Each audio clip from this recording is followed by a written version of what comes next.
Yuko mama mwingine hapa aliyesumbuliwa na mapepo kwa muda mrefu. Ndio. Lakini anasema baada ya maombi alijikuta ameanguka. Alipoinuka anasema anajisikia mwili wake mwepesi na yuko sawa kabisa. Watu wa Tanga piga kelele tena. Ndio. Mimi nimesumbuliwa na mizimu kwa muda mrefu sana. Naam. Mizimu inanisumbua mpaka inanitokea hivi. Ndio. Kila nikienda kwa mganga anaambia wewe hata uonekani popote. Hapa nilipata ndoa sina. Imeharibu mpaka watoto hao. Pole binti yangu. Ndio wanateseka. Pole, unao wangapi? Mwenyewe nimeangamia 4. Yesu. Mwisho ni juzi nimeenda kwa mganga kwa miche akanifukuza.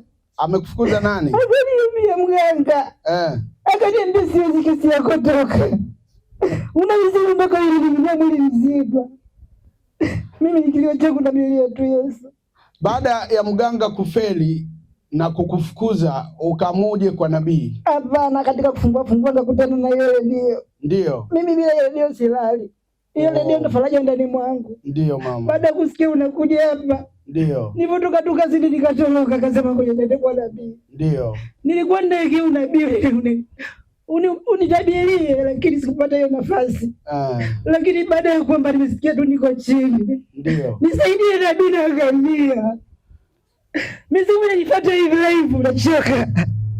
Imeingia mpaka kwa watoto maisha yangu magumu. Naomba msaada nabii nisaidie. Nisaidie nabii nateseka. Mungu amesikia kilio chako.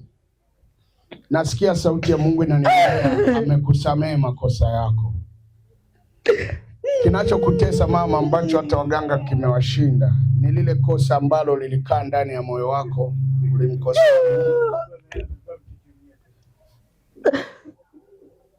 Mungu amekubali kukusamehe. Kuna jambo lipo ndani yako uliwekewa. Amina, nabii nisaidie. Yesu amekuhurumia. Ninaona nguo zako za ndani pamoja na nguo fulani 3 zilipotea. Unaona? Kuna mtu alichukua hizo nguo, alienda kukufanyia uchawi ili usije ukajenga mahali pakaonekana. Mimi nakufungua leo. Hata ndoa yako mwaka huu. Kwa jina la Yesu Kristo.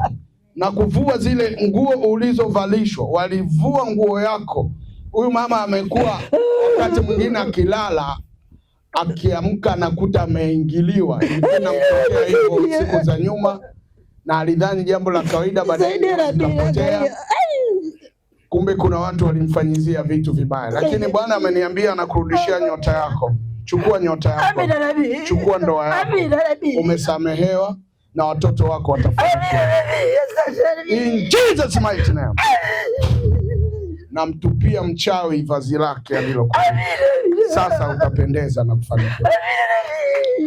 Hongera, pole sana binti yangu. Pole. Pole. Nisaidie nabii na ngamia na watoto wangu wanahangaika. Haya mambo niliyotabiri kwako ni ya kweli? Ni kweli kabisa nabii. Basi zile nguo zimenyang'anywa, umevikwa vazi jipya la Bwana.